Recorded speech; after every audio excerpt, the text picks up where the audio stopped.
Here with the news here on Headlines today. I'm Aditya Ravi Shankar. There have been repeated provocations, repeated acts of aggression from Pakistan.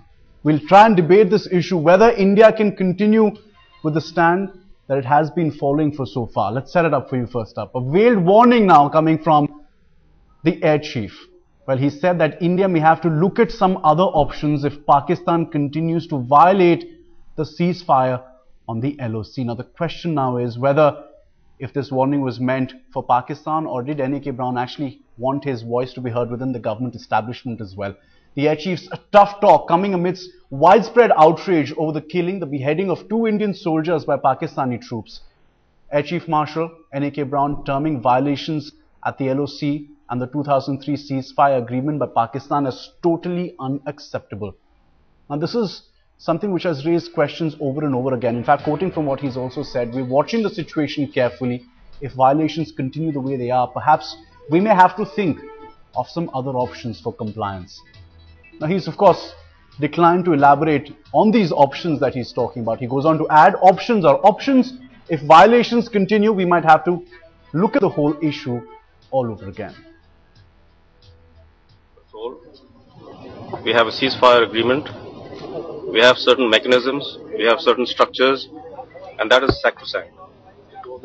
And any violation of these with impunity, especially as what's been happening in the last few months, is totally unacceptable. We're monitoring the situation very carefully, because if these things continue the way they are, and the violations continue to take place, then perhaps we may have to look at some other options for compliance. We have a line of control. Alright, so what are these options that India must take on? Let's put these questions, these very important questions, to a power-packed panel we've got here on Headlines today. Commodore Uday Bhaskar, Distinguished Fellow at Society for Policy Studies, joining us. Thanks very much, sir. Also with us in the studio here, Major General Ashok Mehta and also Nalin Kohli, BJP leader. First up, I want to start with you, General. When you look at this entire situation, the way it's played out, can India afford to stay silent, to maintain status quo, as it were? Does there need to be, as Browne said, a relook at the options? Well, unfortunately, our options are really limited. You know, we have been through this game before. We saw what happened after the attack on Parliament. We saw what happened after the attack in Mumbai. So we have not created capacities and capabilities to use those options, and therefore for us to say that we have these options is somehow mystical for me.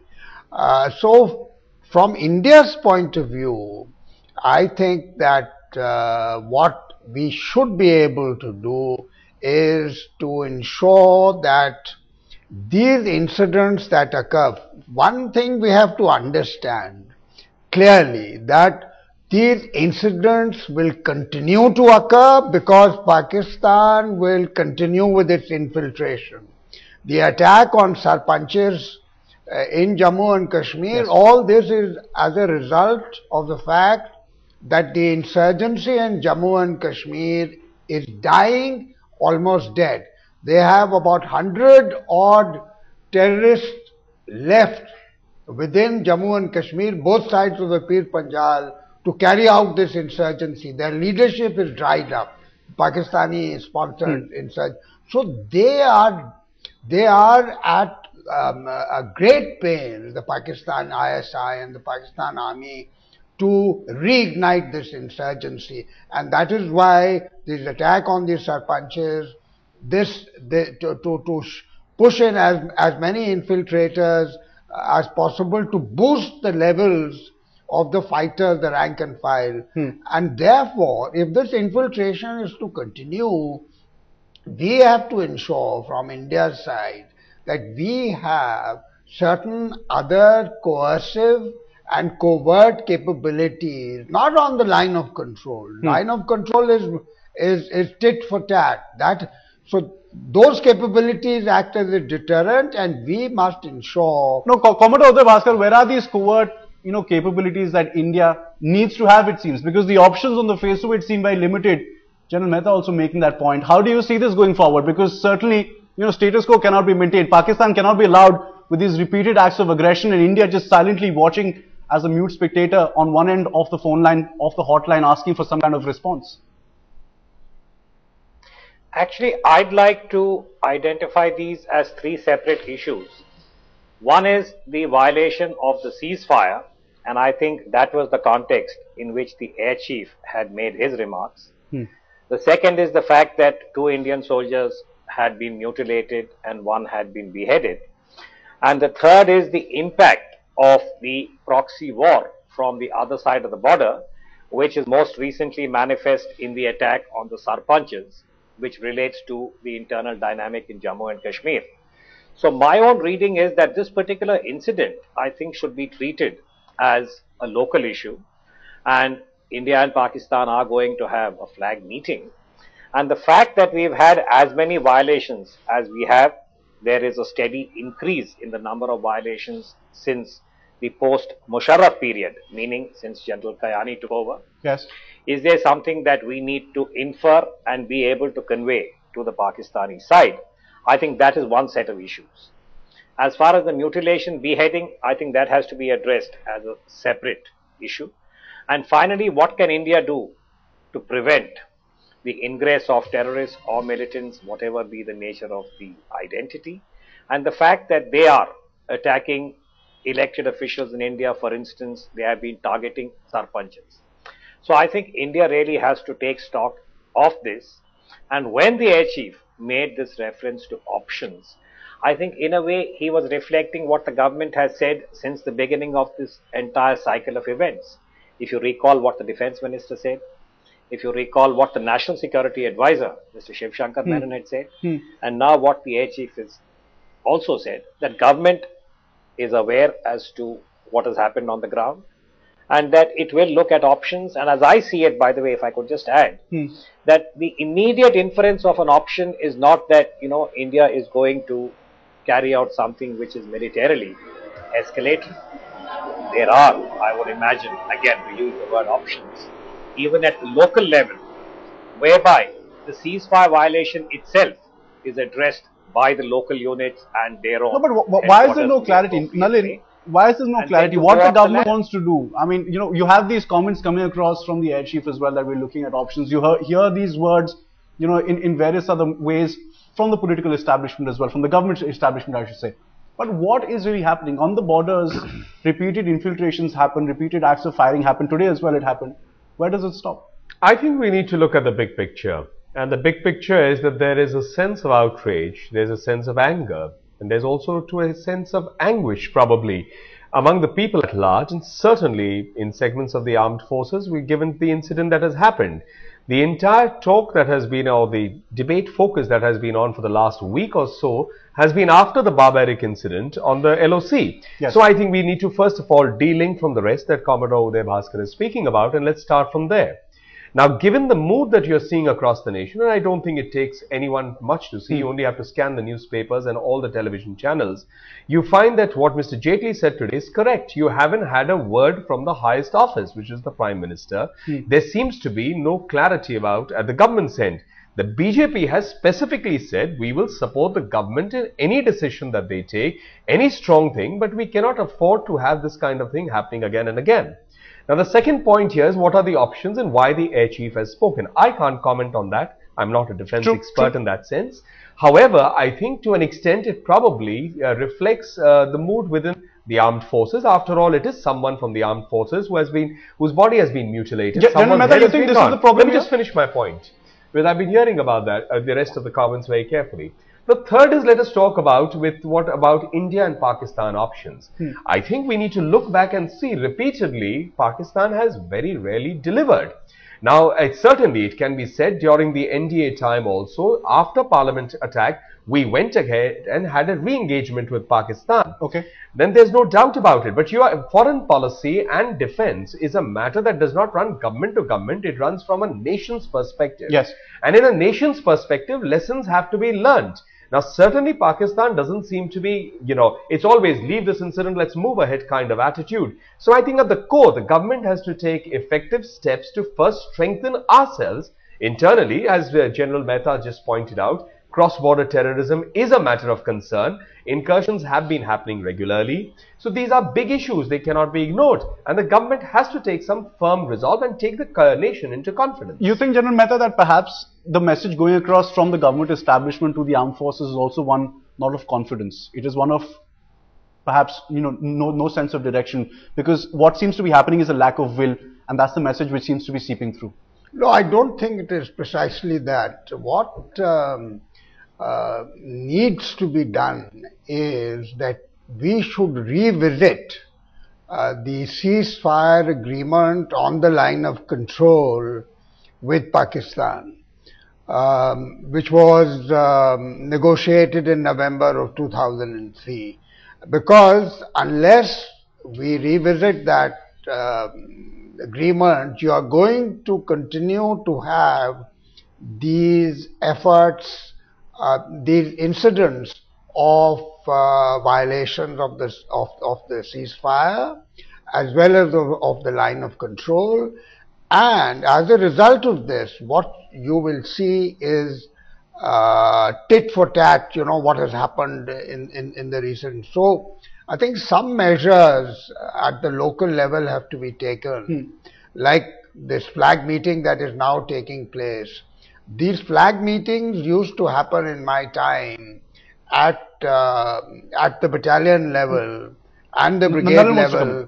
And then the second thing that needs to be done is that some hotlines have also got to be... No, but for the longest time, General, there was nobody answering that hotline from the Pakistan side. No. I am talking at the local level, because I am telling you of things that have happened during my time, yes, when I was on the line of control, and which is not a history away. So the idea is not to allow escalation of incidents.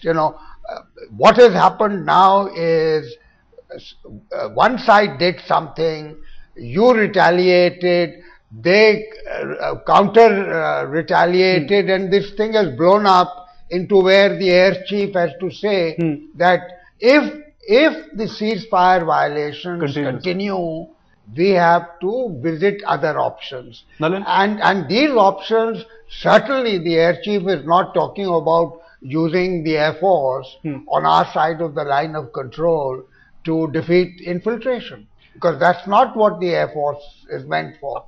I just want to bring a quick point, and I think we should bear in mind that it's evident from Pakistan's side they've been trying to internationalize the issue. And I think if you look at it also, they are now holding the rotating chair of the Security Council. So you have to, I think, keep that in mind also, that this may be a larger issue and it may not be as simple as looking at it only from the local level of the LoC.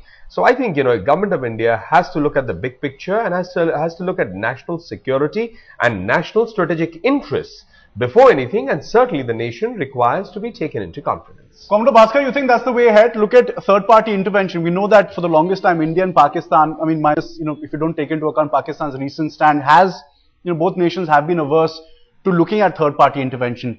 You think that's the way ahead to sorting this problem out now? Certainly not. I think from the Indian point of view, there is complete clarity that post 1972, that all these issues, including Kashmir, are going to remain at the bilateral level. And I'd like to add to what, Mr. Kohli has been saying, which is that there definitely is a big picture in terms of the challenge for India. And we only have to recall what happened during Kargil, 1999. Then we had the Parliament attack. And then we had Mumbai in 2008. So clearly, if you were to identify a national security objective, that is something which the country has to ensure through national will and national capacity, that we are not exposed or we don't go through that kind of an experience again. But we are also aware of the challenge that it entails. And this is where I want to link it with the violations on the line of control. Now, there is a pattern. I, as an analyst, am saying that we have noted that on the Kayani watch, after General Kayani has become the chief, there has been a steady increase in the number of violations, and these have been documented, these have been reported. Now, for any service chief, Air Chief included, as the chairman of the Chiefs of Staff Committee, the sanctity of the line of control is to be maintained and respected. If there is a objective assessment that this is not the case, then India would, as I said, have to look at the other options, which, let me say as much as I can on this particular public forum, that you can use the defensive, retaliatory, offensive kind of spectrum within the local context. But concurrently, I do want to make this point that let's get this particular incident isolated for one reason, to ensure that this does not happen again. Whether you need better surveillance, you need better communication, as General Mehta is saying, amongst the local people. I think for India, ensuring the sanctity of the line of control and to ensure that violations do not occur can be addressed at many levels. Can Pakistan be allowed to get away with these repeated acts of aggression, of provocation? NAK Browne, Air Chief Marshal coming out and saying that India needs to look at its options, revisit this entire issue. We're debating this big way forward for India, what it has to be, where the direction goes from this point on. Nalin, you know, as far as political will goes, there's been a lot of criticism there as well. The message that goes across to the armed forces, we know there's been communication breakdowns in the past as well. But national interest cannot be put aside. No, national interest is supreme. And I think that's been across the political spectrum, and I think the BJP also, which was in a statement by Mrs. Swaraj, the leader of opposition in the LoC Sabha, or Mr. Jaitley has been repeatedly speaking also. So what we expect is clarity on what is the national will to be about in terms of strengthening ourselves and ensuring that there should be no repeat. Now that there is a national mood against the current situation is clear when you're seeing the family of the deceased soldier, you know, sitting on a hunger strike, asking for his head, severed head, to be returned. Now, you have to understand, this is not going to calm, you know, if I may say, anger on the streets or anger among certain segments of the armed forces. That's why there is intense need, an immediate need, urgent need for clarity from the highest levels of the government. And if whatever help is needed, the opposition parties will certainly, in national interest, offer that. Comrade Bhaskar, the way ahead, you think you still need to maintain those channels of discussion, of dialogue between the two countries?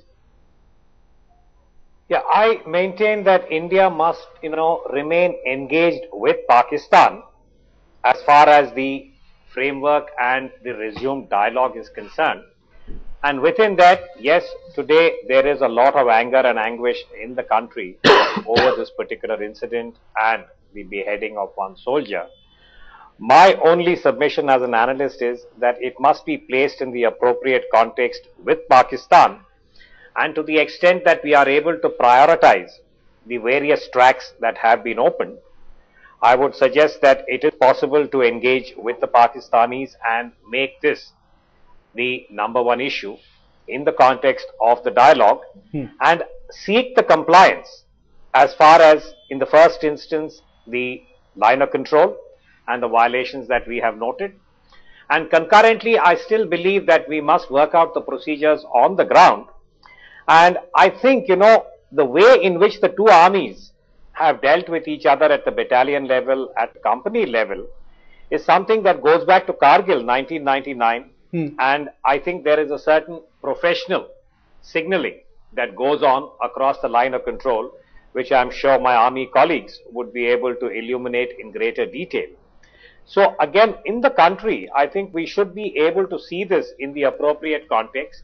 And tomorrow's meeting, the flag meeting, hopefully, will be able to ensure the appropriate chronology of events. And then I think at the political and diplomatic level, hold Pakistan's feet to the fire in terms of the compliance with January 2004, the agreement signed by Mr. Vajpayee and then General Musharraf.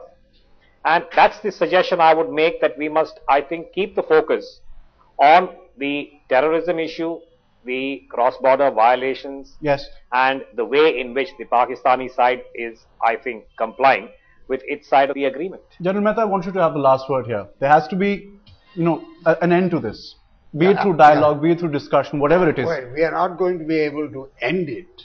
We are certainly going to want to be able to contain it. We have to remember that in order to keep the insurgency alive in Jammu and Kashmir Pakistan will continue to kill sarpanches, push in infiltrators, so infiltration is given. So under these circumstances, you have a ceasefire on the line of control.